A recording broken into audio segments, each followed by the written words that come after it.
Elle entra. Sa lanterne éclaira le dedans du noir logis muet au bord des flots grondants. L'eau tombait du plafond comme des trous d'un crible.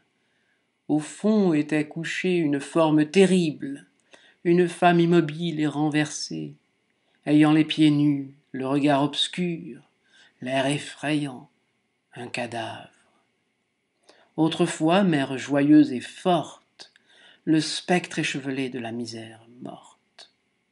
Ce qui reste du pauvre après un long combat.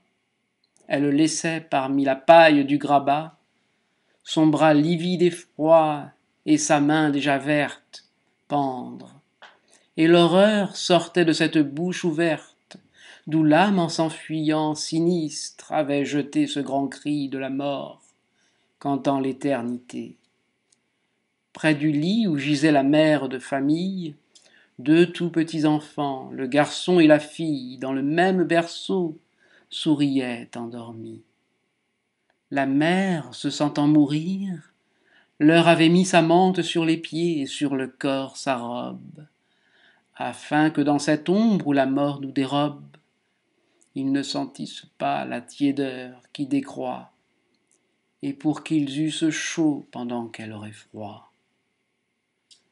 Comme ils dorment tous deux dans le berceau qui tremble, leur haleine est paisible et leur front calme.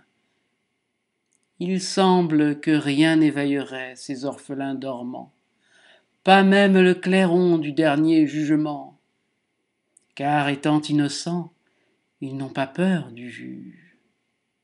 Et la pluie au dehors gronde comme un déluge, du vieux toit crevassé d'où la rafale sort. Une goutte parfois tombe sur ce front mort, glisse sur cette joue et devient une larme. La vague sonne ainsi qu'une cloche d'alarme. La morte écoute l'ombre avec stupidité.